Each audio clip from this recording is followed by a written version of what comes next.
যেতে হবে চলিয়া, যেতে হবে চলিয়া মন, যেতে হবে চলিয়া। আলহামদুলিল্লাহি নাহমাদুহু ওয়া নাস্তাঈনুহু ওয়া নাস্তাগফিরুহু ওয়া নু'মিনু বিহি ওয়া নাতাওয়াক্কালু আলাইহি ونعوذ بالله من شرور أنفسنا ومن سيئات أعمالنا من يهده الله فلا مضل له ومن يضلله فلا هادي له ونشهد أن لا إله إلا الله وحده لا شريك له ونشهد أن سيدنا ونبينا وحبيبنا وشفيعنا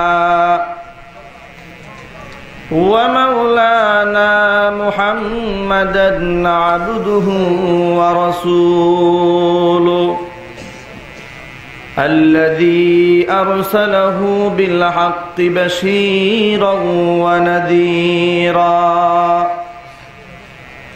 وداعيا إلى الله بإذنه وسراجا وقمرا منيرا فقد قال الله تبارك وتعالى في كلامه المجيد وفي فرقانه الحميد أعوذ بالله من الشيطان الرجيم بسم الله الرحمن الرحيم ولنبلونكم بشيء من الخوف والجوع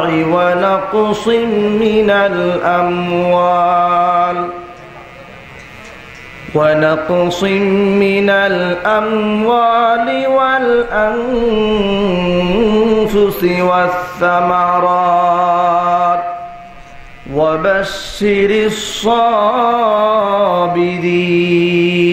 الصابرين وقال تعالى في آية أخرى الذي خلق الموت والحياة ليبلوكم أيكم أحسن عملا وهو العزيز الغفور وقال تعالى في آية أخرى وما خلقت الجن والإنس إلا ليعبدون وقال النبي صلى الله عليه وسلم إن الله لا ينظر إلى صوركم ولكن ينظر إلى قلوبكم وأعمالكم أو كما قال النبي صلى الله عليه وسلم وقال تعالى في شان حبيبه إن الله وملائكته يصلون على النبي يا أيها الذين آمنوا صلوا عليه وسلموا تسليما اللهم صل على محمد وعلى آل محمد كما صليت على إبراهيم وعلى آل إبراهيم إنك حميد مجيد اللهم بارك على محمد وعلى آل محمد كما باركت على إبراهيم وعلى آل إبراهيم إنك حميد مجيد بلغ العلا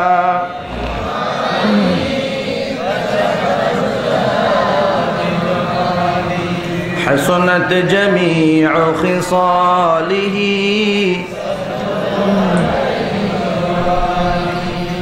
रहे मेरा मस्कन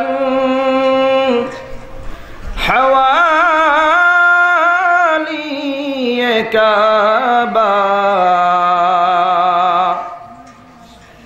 रहे मेरा मस्कन हवाली काबा बने मेरा मदफन दियारे मदीना बलगल उला बिकमालिही कशफत दुजा बिजमालिही हसनत जमीअ खिसालिही ए तेरे मेरा कि तू लौहे कलम तक पहुँचा ये तेरे मेरा है कि तू लौहे कलम तक पहुँचा और मेरी मेराज है कि मैं तेरे कदम तक पहुँचा बलगल उला कशफत दुजा बिजमालिही भाई के साउंड बारे ना ला इलाहा ला इलाहा इल्लल्लाह ला इलाहा इल्लल्लाह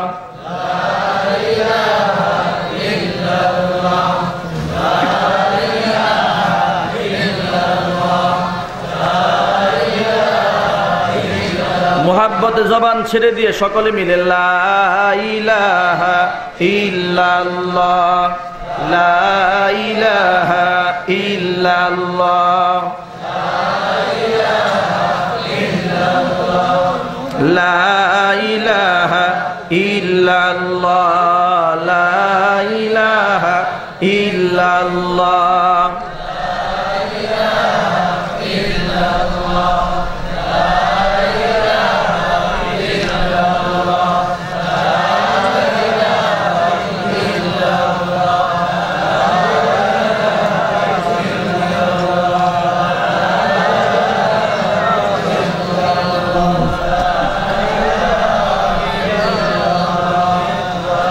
ला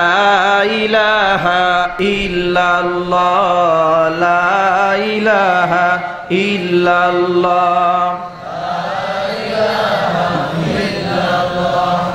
ला इलाहा इल्लल्लाह ला इलाहा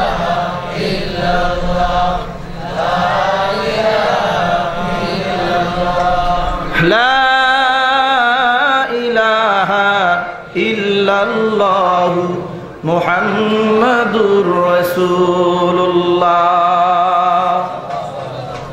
सल्लल्लाहु अलैहि वसल्लम চট্টগ্রাম জেলার অন্তর্গত সাতকানিয়া থানাধীন ঐতিহাসিক রূপালী সংঘ ও ইসলামী অগ্রযাত্রা সংঘের উদ্যোগে আয়োজিত রোজমোরপাড়া সাতকানিয়া ঐতিহাসিক রোজমোরপাড়া প্রাইমারি স্কুল ময়দানে আয়োজিত 29তম 2 দিনব্যাপী সিরাতুন নবী সাল্লাল্লাহু আলাইহি ওয়াসাল্লাম মাহফিলের আজকের এই সমাপনী দিবসের সমাপনী অধিবেশনে সম্মানিত সভাপতি, আমন্ত্রিত হযরত উলামায়ে কেরাম, অত্র এলাকা এবং পার্শ্ববর্তী এলাকার বিভিন্ন মসজিদ থেকে আগত মুহতারাম আইম্মায়ে মাসাজিদ ও খুতাবায়ে মাসাজিদ মুকাররম উলামা, বিভিন্ন মাদ্রাসা এবং শিক্ষা প্রতিষ্ঠান থেকে আগত মুহতারাম আসাতিজা, আমার সামনে উপবিষ্ট অত্র এলাকা এবং পার্শ্ববর্তী এলাকার বিভিন্ন প্রান্ত থেকে ছুটে আসা দিন দরদি, ইমানদার, পরহেজগার, মুত্তাকি মুসলমান ভাইয়েরা, পর্দার অন্তরালে আমাদের সকলের শ্রদ্ধা ভাজন মা ও বোনেরা, মহান আল্লাহ রাব্বুল আলামিনের আলিশান দরবারে শুকরিয়া আদায় করছি ক্ষুদ্র জবান দিয়ে, তার শেখানো ভাষায়, যিনি আমাকে আপনাকে ইসলাম ও মুসলমানদের চরম দুর্দিনে, একটি সংকটপূর্ণ মুহূর্তে, প্রতিকূল পরিবেশকে উপেক্ষা করে আল্লাহ পাক দুনিয়ার এই অন্ধকারাচ্ছন্ন সমাজের ঘোর আধার থেকে উদ্ধার করে রহমতের হাতছানি দিয়ে লাখো মানুষের ভিড় থেকে আমাকে আপনাকে এক এক করে বাছাই করেছেন। অথচ আমাদের কোনো যোগ্যতা নাই, আমরা গুনাহগার, আমরা নালায়েক। আল্লাহ পাক তার রহমতের দৃষ্টি থেকে আমাদেরকে বঞ্চিত না করে তিনি তার রহমতের কুলের মধ্যে আমাদেরকে জায়গা দিয়েছেন, গুনাহের সমুদ্র থেকে বেহেশতের বাগানে কবুল করেছেন। এই জন্য সেই মনিবের দরবারে হৃদয়ের সবটুকুন ভালোবাসা উজাড় করে, হৃদয়ের সমস্ত ভালোবাসা উজাড় করে, হৃদ্যতা আন্তরিকতার বহির্প্রকাশ ঘটিয়ে তার শেখানো ভাষায় উচ্চ কণ্ঠে আওয়াজ দিয়ে বলছি আলহামদুলিল্লাহ, রব্বানা লাকাল হামদ হামদান কাসীরা তাইয়িবান মুবারাকান ফীহি, রব্বানা লাকাল হামদু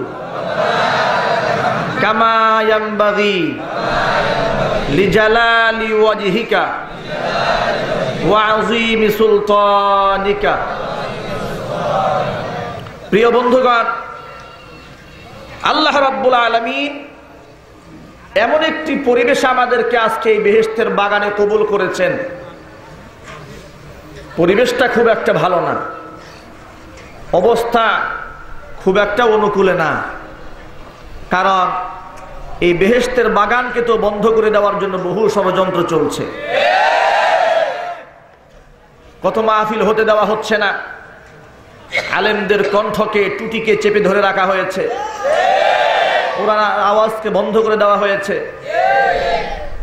এদেশে কত কিছু হয়, এদেশে কি না হয় বলুন? এদেশে নাট্যমঞ্চ হয়, এদেশে কনসার্ট হয়, এদেশে পূজা হয়, এদেশে বড়দিন পালিত হয়। আর 90% মুসলমানের দেশে তাদের ধর্মীয় অধিকার, কোরআনের কথা মানুষ বলবে, কোরআনের কথা শুনবে, কারণ কোরআন শুনলে মানুষের ঈমান তাজা হয়। এটা আমাদের ধর্মীয় অধিকার, আমাদের অধিকারের মধ্যে হস্তক্ষেপ করা হচ্ছে।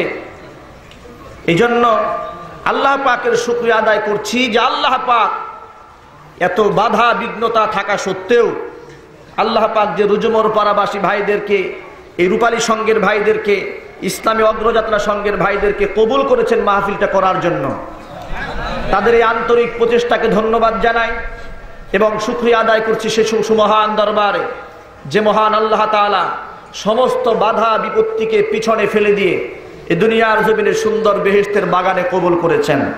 আরেকবার শুকরিয়া আদায় করে বলছি আলহামদুলিল্লাহ। বন্ধুগণ, এই দুনিয়াতে আমরা ইচ্ছা করে কেউ আসি নাই, জোর করে কেউ আসেনি। মহান আল্লাহ পাক ইচ্ছা করেছেন, ইদা আরাদা শাইআন আন ইয়াকুলা লাহু কুন ফায়াকুন। আল্লাহ যা চান তাই করেন। আল্লাহ পাঠিয়েছেন, এজন্য আসছি। আবার পাঠাইয়াছেন শুধু শুধু না, এর পেছনে একটা উদ্দেশ্য আছে না নাই? জোরে বলুন। আল্লাহ পাকের কোনো কাজ অনর্থক করে থাকেন? জোরে বলুন না। এর পিছনে আল্লাহ পাকের বিশাল উদ্দেশ্য আছে, সুমহান হিকমত আছে। এটা আল্লাহ পাক কোরআনে হাকিমে বহু জায়গায় এই হিকমতের কথা বলেছেন। যেমন আল্লাহ পাক সূরা জারিয়াত 27 নম্বর পারার 2 নম্বর পৃষ্ঠার ভিতর আল্লাহ পাক এই উদ্দেশ্য সম্পর্কে আল্লাহ পাক তার আপন ভাষায় বলেছেন, ওয়ামা খালাকতুল জিন্না ওয়াল ইনসা ইল্লা লিয়াবুদুন। আল্লাহ বলেন মানুষ আর জিন এদেরকে আমি কেবলমাত্র আমার গোলামির জন্য সৃষ্টি করেছি। কার গোলামির জন্য? আবার জোরে বলুন। এটা হচ্ছে একটি আয়াত সূরা মুলকের ভেতরে ২য় নম্বর আয়াত ২৯তম পারার প্রথম পৃষ্ঠার মধ্যে আল্লাহ পাক বলেন আল্লাযী খালাকাল মাউতা ওয়াল হায়াতা লিয়াবলুয়াকুম আইয়ুকুম আহসানু আমালা। আমি সেই মহান সত্তা যে সত্তা আমি মৃত্যুকে সৃষ্টি করেছি। আল্লাযী খালাকাল মাউতা, মৃত্যুর স্রষ্টাকে। আল্লাহর নাম নিতে কি শরম লাগে? ভয় লাগে? কোনো অসুবিধা নাই তো? তাহলে জোরে সুরে বলতে হবে মৃত্যুর স্রষ্টাকে, হায়াতের স্রষ্টাকে। আল্লাহ বলেন কোরআন হাকিম, আল্লাহ বলেন আল্লাযী খালাকাল মাউতা ওয়াল হায়াতা, মৃত্যুকে আমি সৃষ্টি করেছি, জীবনকে আমি সৃষ্টি করলাম। লিয়াবলুয়াকুম, পরীক্ষা করতে চাই। আইয়ুকুম আহসানু আমালা, কাজের দিক থেকে, কর্মের দিক থেকে কে কত ভালো এটা আমি আল্লাহ দেখতে চাই। এটা হচ্ছে আমার বিশাল উদ্দেশ্য। আরেকটি বিষয়, যেহেতু আল্লাহ পরীক্ষা করবেন, পরীক্ষা ছাড়া ছাড়বেন না। এখন পরীক্ষার তো একটা বিষয়বস্তু আছে। কোন কোন সাবজেক্টে আল্লাহ আমাকে পরীক্ষা নেবেন, আছে না নাই? সেই বিষয়বস্তুর কথা আল্লাহ পাক কোরআনে বলেছেন সূরা বাকারা ২য় নম্বর পারার ২য় নম্বর পৃষ্ঠার ভিতরে আল্লাহ পাকের বাণী। বিষয়বস্তুগুলো কি শুনো। وَلَنَبْلُوَنَّكُمْ بِشَيْءٍ مِّنَ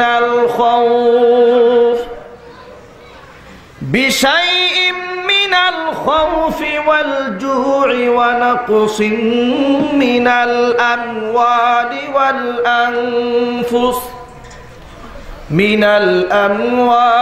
وَالْأَنفُسِ وَالثَّمَرَاتِ وَبَشِّرِ الصَّابِرِينَ।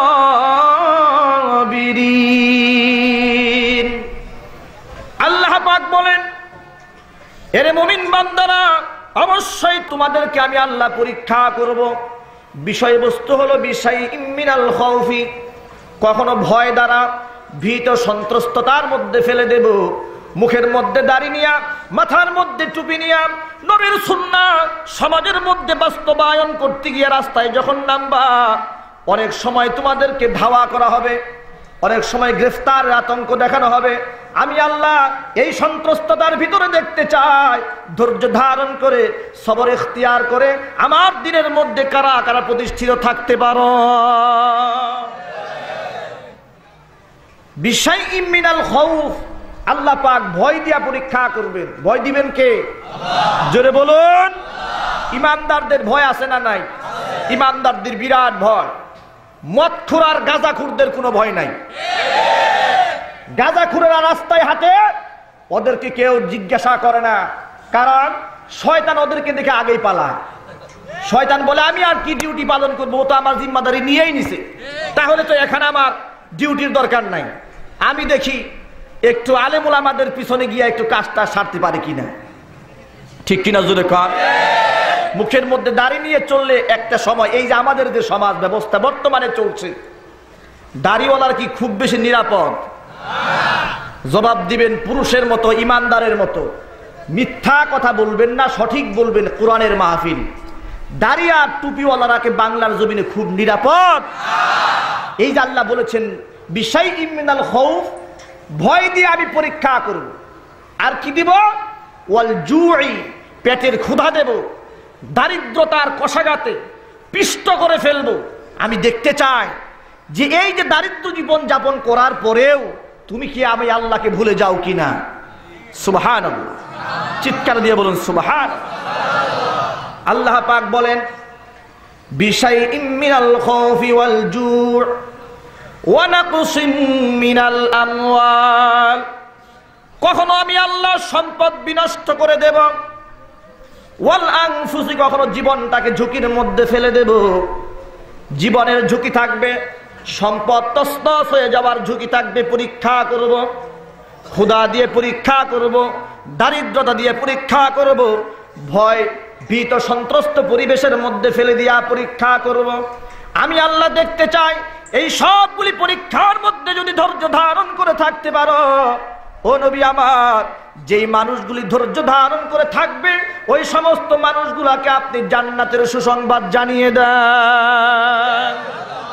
আল্লাহ পাক যারা এই সমস্ত বালা মুসিবতের ভেতরে সবর ইখতিয়ার করে ইস্তেকামতের সাথে সুমহান দিনের উপর প্রতিষ্ঠিত থাকতে পারে, আল্লাহ পাক তাদেরকে বেহেশতের মেহমান বানাবেন। আমরা কি জান্নাতে যেতে চাই? জোরে বলুন চাই। কারা কারা চাই? দুহাত তুলেন।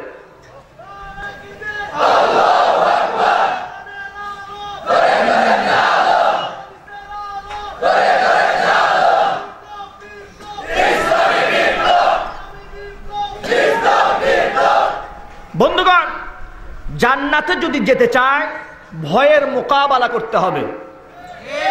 যদি বলুন ঠিক কিনা? ভয় আসলে বুঝতে হবে আল্লাহ পাকের কোরআনের এই আয়াতের তার বাস্তব নমুনা। আমার জীবনে ভয় আসছে, আমার জীবনে আতঙ্ক আসছে। আচ্ছা, নবীদের জীবনে ভয় আসে নাই? জোরে কন। আল্লাহর ওলিদের জীবনে ভয় আসে নাই? যারা দিন প্রতিষ্ঠার জন্য সমাজে কাজ করেছে তাদের জীবনে ভয় আসে নাই? নাকি আল্লাহ শুধু বিরিয়ানি খাওয়াইছে, খালি সবজি কলা খাওয়াইছে, খালি দুধ ভাত খাওয়ায় আল্লাহ পাক ইসলাম কায়েম করেছে? ইসলামকে কায়েম করতে গিয়ে কত সাহাবা ইকরামের জীবন দিতে হয়েছে, কত নবীদের রক্ত ঝরাতে হয়েছে, ঠিক কিনা জোরে বলে? তাহলে ভয় পাওয়ার কোনো কারণ নাই, ভয়ের মধ্যে মোকাবেলা করতে হবে। তবে হ্যাঁ, ভয়ে ইসলামকে ছেড়ে দিয়ে দৌড় দেওয়া যাবে না। অনেকেই ভয়ের ঠেলায় দাড়ি কামাইছে বর্তমান সমাজে, আমি অনেকের খবর জানি।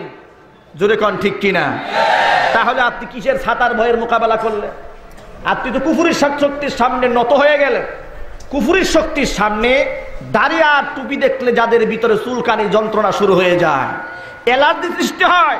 আগে যদি থাকতো দাড়ি 2 ইঞ্চি, এখন থেকে লাগবেন দাড়ি 6 ইঞ্চি লম্বা। জোরে কন ঠিক কিনা? ওদের কলিজার মধ্যে আঘাত দাও।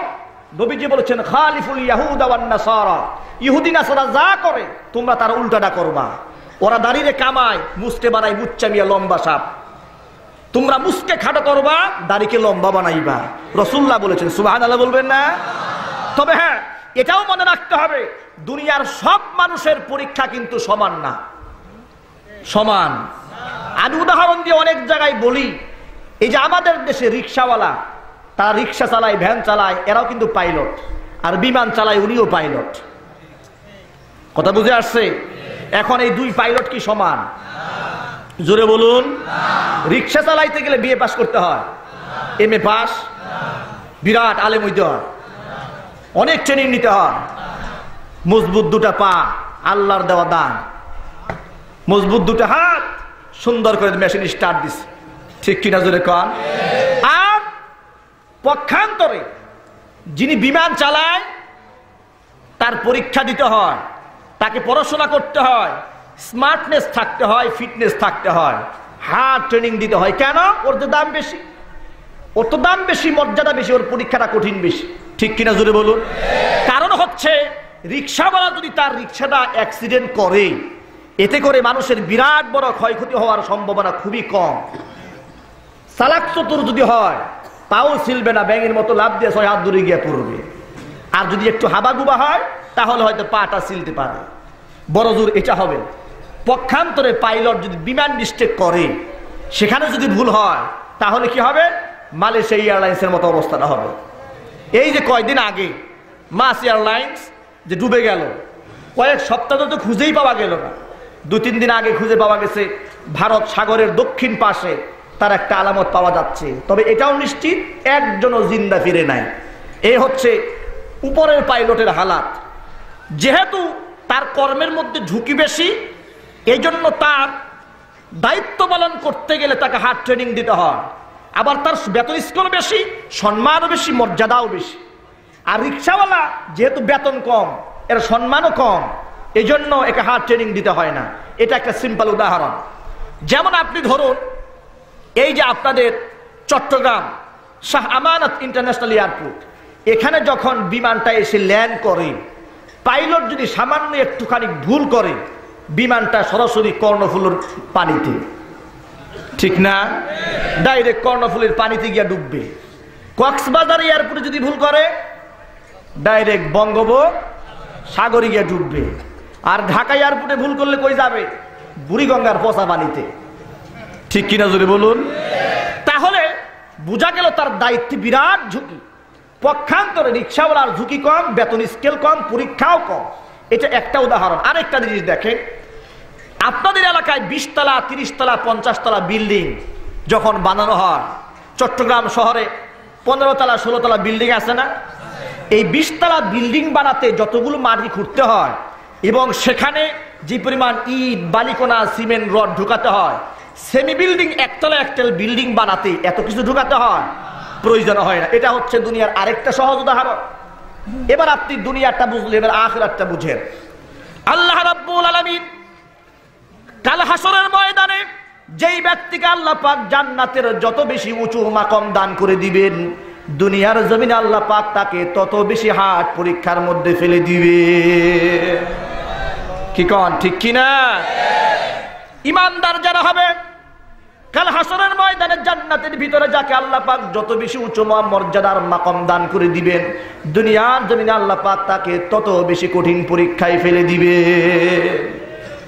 আপনি তাকান তো, আমাদের জাতির পিতা ইব্রাহিম আলাইহিস সালাতু ওয়াস সালামের দিকে তাকান। তার পরীক্ষা, তিনি হচ্ছেন গোটা মুসলিম জাহানের জাতির পিতা, মুসলমানদের ফাউন্ডেশন। তার পরীক্ষা আর সাধারণ একজন মুসলমানের পরীক্ষা কি সমান? যদি বলুন সমান, কখনো না। বন্ধুগণ আমার, আল্লাহ রাব্বুল আলামিন তো আমাদের মতো সাধারণ মুসলমানদেরকে নিয়ামতের জিন্দেগি দান করেছেন, সহজ পরীক্ষায় ফেলেছেন, তারপরেও তো পাশ করতে পারলাম না। কত সুন্দর নিয়ামতের জীবন। তাকান, দুনিয়ার জমিনে যখন প্রথম আগমন করলাম, দুনিয়াতে আসার সাথে সাথে আমার ডান কানের মধ্যে আজানের আওয়াজ, বাম কানে ইকামতের শব্দ ফুঁকে দেওয়া হয়। ফজরের নামাজের সময় আমি ঘুমিয়ে থাকি, মুয়াজ্জিন যখন হাইয়া আলাস সালাত, হাইয়া আলাল ফালাহ বলে ডাক দিল, আস-সালাতু খায়রুম মিনান নাওম বলে মুয়াজ্জিন যখন ডাক দিয়েছে, একটা সেকেন্ডও বিলম্ব না করে আমি দৌড়িয়া মসজিদে জামাতে শামিল হয়ে গেলাম। জোহরের নামাজের সময় কর্মব্যস্ত মানুষ আমি যখন কর্মের মধ্যে লিপ্ত ছিলাম, এমন সময় যখন মুয়াজ্জিন হাইয়া আলাস সালাহ বলে ডাক দিয়েছে, একটা সেকেন্ডও বিলম্ব না করে দৌড়িয়ে আমি মসজিদমুখী হয়ে গেলাম। আসরের নামাজের সময়, জোহরের পরে খাবার দাবার খেয়ে ক্লান্ত পরিশ্রান্ত ঘুম ঘুম ভাব আসতেছে, কাইলুলার মধ্যে শুয়ে গেলাম। যখন নিদ্রায় চোখটা ভেঙে আসে, এমন সময় মুয়াজ্জিন আসরের নামাজ আজান ফুঁকে দিল।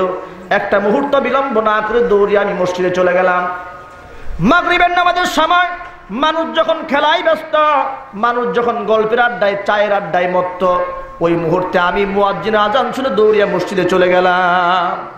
রাতের বেলায় বিছানায় ঘুমাতে যাব, এমন সময় মুয়াজ্জিন যখন হাইয়া আলাস সালাহ, হাইয়া আলাল ফালাহ বলে ডাক দিয়েছে, একটা মুহূর্ত বিলম্ব না করে আমি জামাতের সাথে ইশারের নামাজটা আদায় করলাম। আমার নবীজি বলেছেন, যেই নবীজির জবানের এত দাম, আল্লাহর হাবিব যা বলেছেন ওহির মাধ্যমে বলেছেন, আর নবীজি জবানে যদি কোনো কথা বলেও ফেলতেন, আল্লাহ পাক তার সম্মান রক্ষা করে দিয়েছে। সেই নবীজি বলেছেন, কোন ব্যক্তি যদি ইশারের নামাজ জামাতের সাথে আদায় করে আর ফজরের নামাজ জামাতের সাথে আদায় করলো, ওই ব্যক্তিকে সারা রাত দাঁড়িয়ে দাঁড়িয়ে তাহাজ্জুদের নামাজ পড়লে যেই সওয়াব হয়, আল্লাহ রাব্বুল আলামিন বান্দার আমলনামায় সমান পরিমাণ সওয়াব লিখে দেন। এই যে নিয়ামতের জীবন, সহজ পরীক্ষা আল্লাহ দিলেন, এজন্য কি আল্লাহর শুকরিয়া আদায় করা দরকার আছে না? জোরে বলুন, আছে না নাই? আল্লাহ ইচ্ছা করলে একটা মূর্তি পূজকের ঘরে পাঠাতে পারতেন, ইচ্ছা করলে নাস্তিকের ঘরে আমাকে পাঠাতে পারতেন, বেঈমানের ঘরে আমাকে পাঠিয়ে দিতে পারতেন, কিন্তু তা না করে আল্লাহ পাক ইমানদারের ঘরে পাঠাইছেন। চিৎকার দিয়ে বলুন আলহামদুলিল্লাহ। ভাইরা আমার, বলছিলাম আজকে সারা বাংলার জমিনে গভর্নমেন্টের হিসাব অনুযায়ী 4 লক্ষ জুমার মসজিদ আছে। কয় লাখ? জোরে বলুন। 4 লক্ষ জুমার মসজিদে 52 সপ্তাহে বছর হয়ে যায়, 30 দিনে মাস হয়। এই 52 সপ্তাহের ভিতরে উলামা ইকরাম প্রত্যেকটা জুমাবারে মসজিদের মিম্বারে বসে কোরআন খুলে খুলে মানুষকে আল্লাহর পরিচয় শেখায়। ঠিক কিনা জোরে বলুন? কত নিয়ামত দেখেছেন আলেমরা এইভাবে কোরআনটা খুলে, হাদিসটা খুলে, বুখারী খুলেন, তিরমিজি খুলেন, মিশকাত খুলেন, খুলে খুলে মানুষকে দ্বীনের কথা শেখায়। শেখানোর পরেও কিন্তু বাংলার জমিনের অনেক লোকেরা আল্লাহকে চিনতে পারলো না। জোরে বলুন ঠিক কিনা? যারা বলেছে দেয়ার ইজ নো গড, যারা বলেছে আমি যে মদ খাই কেউ তো বারণ করে না, আল্লাহ কি নাকে তেল দিয়ে ঘুমায়, তারা তো মুসলমানের ঘরে আস, ওরা তো আল্লাহরে চিনল না। যারা নবীজিকে লুচ্চা বলে গালি দিল, নাউজুবিল্লাহি মিন যালিক, ওরা তো আল্লাহকে চিনল, রাসূলুল্লাহকে চিনল না। মুসলমানের ঘরে এসে যেহেতু নাস্তিকরা আল্লাহকে চিনতে পারলো না, আমাদের সমাজের লোকেরা, যেই সমাজে আল্লাহকে চেনানোর জন্য পরিচয় দেওয়ার মতো লোক নাই, গোটা সমাজের মধ্যে শুধু কাফের আর কাফের, মুশরিক আর মুশরিক, এমন একটা সমাজের ভিতরে আল্লাহ পাক জাতির পিতা ইব্রাহিম আলাইহিস সালাতু ওয়াস সালামকে পাঠিয়ে দিয়েছিলেন। আমি তো আসছি মুসলমানের ঘরে, আর জাতির পিতা আসছে মুশরিকের ঘরে। পিতার নাম হচ্ছে আজর। পিতার নাম কি জোরে বলুন? আজর। জাতির পিতা ইব্রাহিম আলাইহিস সালাতু ওয়াস সালামের বাবার নাম হলো আজর। আজর মূর্তির সামনে সেজদা শুধু দেয় তাই না, মূর্তির সামনে সেজদা দেয়, মূর্তি নিজের হাতে বানায়, মূর্তি বাজারে নিয়ে বিক্রি করে। 3 ডাবলের কাফের। কয় ডাবল? এই 3 ডাবল কাফের। তার ঘরে আল্লাহ পাক ইব্রাহিম আলাইহিস সালাতু ওয়াস সালামকে পাঠিয়ে দিলেন। আল্লাহ পাক জীবনের প্রথম পরীক্ষা যে মুশরিকের ঘরে পাঠাইলাম, আমি আল্লাহকে খুঁজে বের করতে হবে আমি আল্লাহ কোথায় আছি। সুবহানাল্লাহ বলবেন? আচ্ছা ভাইরা, এই পরীক্ষাটা কি সহজ? জোরে বলুন। চিন্তা করে দেখেন, গোটা বিশ্বে ও সময় শুধু কাফের, বাবা কাফের, মা কাফের। সাধারণত বাচ্চাদেরকে দেখা যায় পিতা মাতা যে কাজটা করে সন্তান সেই কাজটাই করে, এটা হচ্ছে স্বাভাবিকভাবে। ঠিক কিনা জোরে কন? আপনি যদি আপনার সন্তান জন্মের পর থেকেই যদি আপনি রাস্তাঘাটে নিয়ে যান, পার্কের মধ্যে নিয়ে ঘুরে বেড়ান, এই সন্তান ভবিষ্যতে কি করবে সেটা আপনি নিজেই ভালো বুঝেন। কথা ঠিক কিনা জোরে বলুন। এই যে কয়েকদিন আগে সারা বাংলাদেশে জাতীয় সঙ্গীত গাওয়ানো হলো, জাতীয় সঙ্গীতের একটা উৎসব করা হলো। আমি জানি না এর হিকমত কতটুকু। দেশের প্রতি শ্রদ্ধাবোধ আমাদের সকলেরই আছে। ঠিক কিনা জোরে কন? দেশের প্রতি শ্রদ্ধাবোধ দেশের নাগরিকের কেন থাকবে না? থাকতেই হবে। মমত্ববোধ থাকবে, শ্রদ্ধাবোধ থাকবে, এর সাথে সাথে নীতি এবং নৈতিকতাও থাকতে হবে। আমার নৈতিকতা যেন বিনষ্ট না হয়ে যায়। পত্রপত্রিকার মধ্যে খবর আসতেছে, সেখানে যে অবস্থাটা হয়েছিল, নারী আর পুরুষ একাকার, তো মেয়েরা এত বেশি ইফটিজিং এর শিকার সেখানে হয়েছে, এত বেশি, এতটা বেশি, যা বাংলাদেশের স্বাধীনতার পর থেকে এ পর্যন্ত এককভাবে কখনো হয় না। ছেলেরা মুখের মধ্যে পানি নিয়ে মহিলাদের মুখের মধ্যে মারতেছে। টেলিভিশনে দেখা গেছে, সরাসরি পত্রপত্রিকায় আসছে, ছেলে মেয়েরা সামনাসামনি দাঁড়ানো, পিছন থেকে মুখে পানি নিয়ে ওর পেছনের সাইডে পানি মারতেছে, মুখের মধ্যে মারতেছে, গায়ে গায়ে হাত দিচ্ছে। একজন প্রভাষক তিনি বলেছেন, সচক্ষে যেই দৃশ্য সেখানে দেখলাম, লজ্জায় মাথা নত করলাম। আলেমরা সেটাকেই বলে দেশ রক্ষা করার জন্য উলামায়ে কিরাম রক্ত দিয়েছেন। এই যে ইংরেজদের থেকে দেশ স্বাধীন করেছে কারা? এর নেতৃত্ব ছিল একমাত্র আলেমরা। ঠিক না জোরে বলেন? আলেমদেরকে রাষ্ট্রদ্রোহী বানানো হয়। আলেমরা তো কেন রাষ্ট্রদ্রোহী হবে? আলেমরা মানুষকে দেশের মমত্ববোধ শেখায়। তবে মনে রাখতে হবে, মমত্ববোধের অর্থ কিন্তু আমার কোরআনকে বিলিয়ে দেওয়া নয়। মমত্ববোধের অর্থ কিন্তু আমার মায়ের ইজ্জতকে লুণ্ঠন করা নয়। আমার মা বোনের ইজ্জতের মধ্যে হানা দেওয়া, এর নাম কিন্তু দেশপ্রেম নয়। ঠিক কিনা জোরে বলো জাতি? এটা আমাকে মনে রাখতে হবে।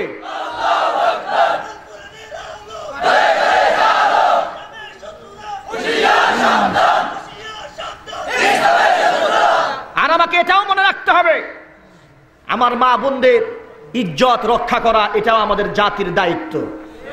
যদি বলুন ঠিক কিনা? এই কথা বললেই বলে হুজুর দেশপ্রেম নাই।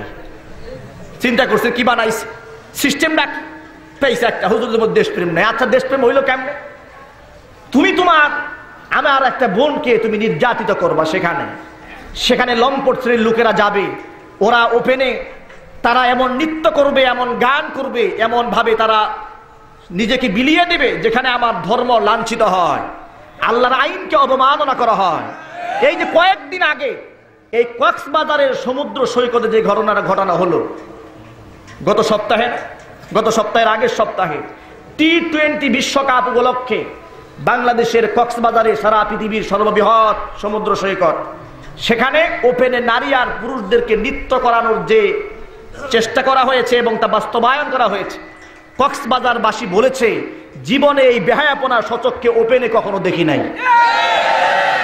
এই সমস্ত বেহায়াপনা আমদানি করা হচ্ছে দেশে।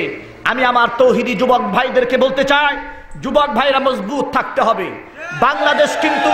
বাংলাদেশ কিন্তু শাহরিয়ার কবিরের দেশ নয়, বাংলাদেশ কিন্তু নাস্তিক আর মুরতাদের দেশ নয়, এটা তিতুমিরের বাংলাদেশ, আমানত শাহর বাংলাদেশ, শেখ ফরিদের বাংলাদেশ, শরীয়তুল্লাহর বাংলাদেশ, খান জাহান আলীর বাংলাদেশ। ঠিক কিনা বলো জাতি? তোমরা যদি বেহায়াপনাকে আমদানি করতে চাও, খোদার কসম বাংলার জমিনকে কারবালা বানানো হবে। ঠিক কিনা বলো জাতি?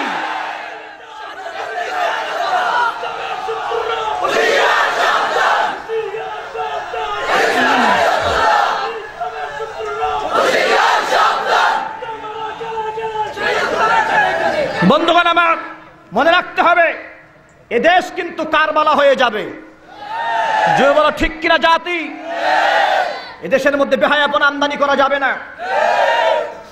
জাতিকে নির্লজ্জ বানানোর যে প্রচেষ্টা চলছে, আল্লাহ রাব্বুল আলামিন আমাদেরকে ঐক্যবদ্ধভাবে তার প্রতিবাদ জানানোর তৌফিক দান করেন। জোরে বলো না আমিন, আর জোরে বলো না আমিন। ভাইরা আমার, বলছিলাম ইব্রাহিম আলাইহিস সালাতু ওয়াস সালাম, তাকে আল্লাহ কেমন কঠিন পরীক্ষায় ফেললেন দেখেন। বুঝানোর মতো লোক নাই, তাওহীদ শেখানোর মতো কোনো লোক নাই, এমন সময় আল্লাহ রাব্বুল আলামিন তাকে মুশরিকির ঘরে পাঠায়া দিলেন।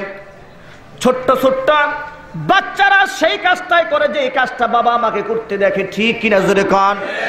বাবা মা যে কাজটা করে বাচ্চারা সেই কাজটি করে। আপনি ঘরের মধ্যে নামাজে দাঁড়ায় গেছেন, আল্লাহু আকবার, 2.5 বছর 3 বছরের কচি শিশু, কিছুই বোঝে না, মাসুম বাচ্চা, আপনাকে নামাজে দাঁড়ানো দেখে আপনার পাশে গিয়া নামাজে দাঁড়ায়া যায়। আপনি যখন ঠোঁটটা নাড়িয়ে সূরা কিরাত পড়তে থাকেন, আপনার জবানের দিকে তাকাইয়া বাচ্চারাও বুঝুক আর নাই বুঝুক, পারুক আর নাই পারুক, ঠোঁটটা নাড়াইতে থাকে। মা যখন সিজদায় চলে যায়, বাচ্চাও সিজদায় চলে যায়, কাত হয়ে মায়ের চেহারার দিকে তাকায়। মা যখন সুবহান রাব্বিয়াল আলা পড়ে, মা যখন সুবহান রাব্বিয়াল আলা পড়তে থাকে, বাচ্চাও ঠোঁটটা নাড়াইতে থাকে। বন্ধুগণ আমার, আল্লাহ রাব্বুল আলামিনের রহমতের দরিয়ার মধ্যে জুস চলে আসে। আবার আল্লাহ ডেকে বলেন, ফেরেশতারা তাকায় দেখ, তোরা এরা এই মানুষ বানাতে নিষেধ করেছিল, ওই দেখ বাচ্চায় কি বলে। ওর মুখের মধ্যে কানটা লাগা। ফেরেশতা কান লাগায় বলে, রব্বুল আলামিন তোমার ছোট্ট মাসুম বান্দা কিছুই বলে না। বলে ওর মা কি বলে? ওর মা বলে সুবহান রাব্বিয়াল আলা, সুবহান রাব্বিয়াল আলা, সুবহান রাব্বিয়াল আলা। আমার আল্লাহ ডেকে বলেন, ওর মায়ের চেহারার দিকে তাকাইয়া বাচ্চাও যেহেতু মুখটাকে নাড়াচ্ছে, ধরনে ওই বাচ্চাও সুবহান রাব্বিয়াল আলা পড়ে। ওর যেহেতু নেকি পদের কোনো আমল নামা নাই, অতএব এই সওয়াবটুকু ওর মায়ের আমল নামায় দিয়ে দে। বলুন সুবহানাল্লাহ। এই জন্য আমি আমার মা বোনদেরকে বলতে চাই, পর্দার আড়ালে যে সমস্ত মা বোনেরা আছেন, ও মা বোনেরা, নামাজের সময় হয়ে গেলে আপনি টেলিভিশনের সামনে বসবেন না, রিমোট কন্ট্রোল নিয়ে বসে থাকবেন না। নামাজে যদি আপনি দাঁড়ায় যান, আপনার ঘরের প্রত্যেকটা সন্তান নামাজি হয়ে যাবে। আমি আমার পুরুষ গার্জিয়ানদেরকে বলতে চাই, ভাইয়েরা আমার, নামাজের সময় যখন হয়ে যাবে, আজান যখন হয়ে যাবে, মাথার মধ্যে টুপি দিয়া দৌড়ে আপনি মসজিদে চলে যাবেন। আপনার ছোট্ট ছোট্ট বাচ্চাদের দিলের মধ্যে রেখা আপাত ঘটবে। বাহিরে যখন হাইয়া আলাস সালাহ বলা হয়, আমার মাথার মধ্যে টুপি দিয়া যায় কই? ঠিক কিনা বলে? অনেক সময় ছোট্ট বাচ্চারা বলে, আজান হয়েছেন আব্বা নামাজে যান। ছোট বাচ্চা বলে না? বাচ্চা বলে। তো এটা হচ্ছে স্বাভাবিক যে বাবা মা যে কাজটা করে, ছোট্ট বাচ্চারা সেটাই শেখে। আপনি একটু ভাবুন, ইব্রাহিম আলাইহিস সালাতু ওয়াস সালামের বাবা মা সব মুশরিক, হিসেবে মূর্তির সামনে সেজদা দেওয়ার কথা ছিল। মূর্তির সামনে তিনি সেজদা না দিয়ে ছোট্টবেলায় আল্লাহ পাক এমন আকল দিয়েছেন, তিনি বাবাকে জিজ্ঞাসা করেন, বাবা, কোরআনে হাকিম লেখা আছে, সুবহানাল্লাহ, কোরআনে আছে, বাবাকে জিজ্ঞাসা করে, وَإِذْ قَالَ إِبْرَاهِيمُ لِأَبِيهِ وَقَوْمِهِ مَا هَذِهِ التَّمَاثِيلُ الَّتِي أَنْتُمْ لَهَا عَاكِفُونَ। কোরআনে হাকিমে সূরা আম্বিয়া 17 নম্বর পারার 5 নম্বর পৃষ্ঠার মধ্যে আল্লাহ পাক বলেন, ইব্রাহিম তার বাবা এবং জাতিকে ডেকে বলছে, ও বাবা, আমার আত্মীয় স্বজনেরা, আপনারা শুনুন, এই যে অবশ্য মূর্তির সামনে সেজদা দেন, কেন এই কাজটা আপনারা করেন, কেন? তখন এরা জবাব দেয়, ক্বালু ওয়াজাদনা আবানা লাহা আবিদিন। জবাব হচ্ছে, আমার বাবা মা দাদা দাদি 14 গোষ্ঠী এই কাজটা করতো, এই জন্য আমরা এই কাজটা করি। তিনি বলেন যে কেন করেন? ইব্রাহিমের বাবা বলে, আজর বলে, এগুলো হচ্ছে আমাদের রব। নাউজুবিল্লাহ পড়ুন। বলে এতগুলা রব? বলে হ্যাঁ, এতগুলাই রব। তো কেমনে রব হইল? এই রবের দায়িত্ব হচ্ছে আমাকে বৃষ্টির পানি দেওয়া, এই রবের দায়িত্ব হচ্ছে আমাকে রিজিক দেওয়া, এই রবের দায়িত্ব হচ্ছে আমাকে সন্তান দেওয়া, এই রবের দায়িত্ব হচ্ছে আমাকে ক্ষুধার সময় খাবার দেওয়া। ইব্রাহিম আলাইহিস সালাতু ওয়াস সালাম ছোট মানুষ তো, বলে বাবা, এগুলো আপনার স্রষ্টা? বলে হ্যাঁ, এগুলোই আমার স্রষ্টা। তিনি বলেন, কেমনে স্রষ্টা হইল? নিজের বাবা বানাই তো চোখের সামনে, তিনি ছোট্ট মানুষ তো, প্রশ্ন করতেছে কেমনে স্রষ্টা হইল? আপনি না পাছা দিয়ে 6 হাত খুঁটা ঢুকাইছেন। কথা ঠিক কিনা জোরে কর। কারণ ইব্রাহিম তো দেখে বাবা বানায় মূর্তি, পেছন থেকে 6 হাত খুঁটা না আপনি ঢুকাইছেন, এরপরে পিছনে 5টা খুঁটা, সামনে 6টা খুঁটা না ঢুকাইলে চিতুয়ে গিয়ে পড়ে।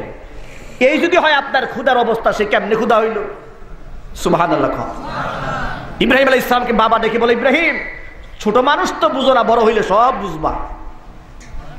আল্লাহর খলিল ইব্রাহিম ছোট্ট মানুষ, তিনি জবাব দিয়ে বললেন, বাবা, এখন আমি যেই জিনিসটা বুঝলাম, বড় হইলে আরো বেশি ভালো করে বুঝবো। আমি এটা ভালো করেই বুঝি যে এই সমস্ত রব আর দেবতাগুলাকে আপনি নিজের হাতে বানান, সে কখনো আমাদের স্রষ্টা হতে পারে না। সুবহানাল্লাহ বলবেন না? দিমাগ দেখেছেন? বয়স কিন্তু একদম কম, শিশু বাচ্চা। সেই বাচ্চা বলে, আমি এটা বুঝি, যাকে আপনি নিজের হাতে বানান, সে কখনো আমাদের স্রষ্টা হতে পারে না। আমাদের স্রষ্টা তো তিনি হবেন যাকে কেউ বানাতে পারে না, যিনি সকলকে বানান। আমাদের স্রষ্টা তিনি হবেন যিনি এই আসমানের স্রষ্টা, যিনি এই জমিনের স্রষ্টা, তিনি আমাদের রব হবেন। সুবহানাল্লাহ বলতে ইচ্ছা করলো না? এই কোরআনে আছে, ছোট্ট ইব্রাহিম যখন প্রশ্ন ছুড়ে দিয়েছে, বাবা, এগুলো আমাদের রব হতে পারে না, বাবা তখন ডাক দিয়ে বলল, ইব্রাহিম, এগুলো যদি তোমাদের রব না হয়, তোমার রব যদি না হয়, তাহলে তোমার রবকে খুঁজে বের করো। প্রশ্নটা দেখছেন? এগুলা যদি রব না হয়, রব দেখাও।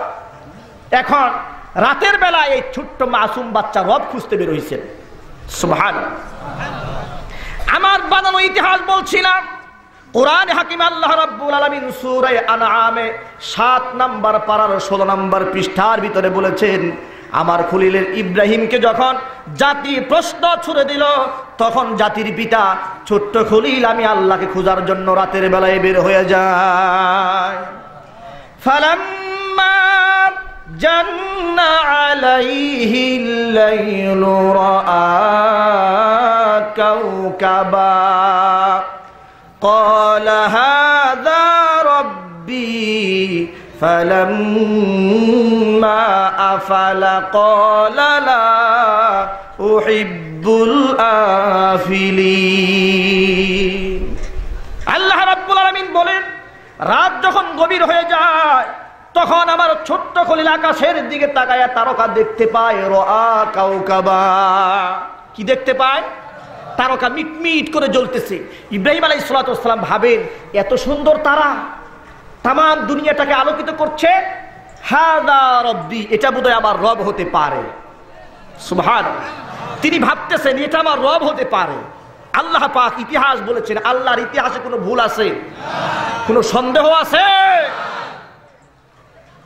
আপনাদের কারো সন্দেহ নাই তো? যারা জবাব দেন নাই তাদের বোধহয় কিছুটা সন্দেহ আছে। আল্লাহর ইতিহাসে কোনো সন্দেহ আছে নাই। ভাইরা আমার, বলছিলাম তিনি যখন আকাশের দিকে তাকালেন, নক্ষত্র দেখতে পেলেন মিট মিট করে জ্বলতেছে। ভাবতেছেন এত সুন্দর তারকা তাম দুনিয়ার মানুষকে আলোকিত করে দেয়। হাদা রব্বি, এটাই বোধহয় আমার রব হতে পারে। কিন্তু ভাইরা, তারকা সব সময় থাকে? জোরে বলুন না। তারকা সব সময় থাকে না। কুরআনে কারীম আল্লাহ পাক বলেন, ফালাম্মা আফালা ক্বালা লা উহিব্বুল আফিলিন। তারকা যখন অস্তমিত হয়ে যায়, ডুবে যায়, আল্লাহর ছোট্ট খলিল ইব্রাহিম বলেন না, যেই সত্তা ডুবে যায়, যেই সত্তা নিঃশেষ হয়ে যায়, রব হিসেবে তাকে কখনো আমি ইব্রাহিম ভালোবাসতে পারি না। আমার রব শেষ হতে পারে না। আমার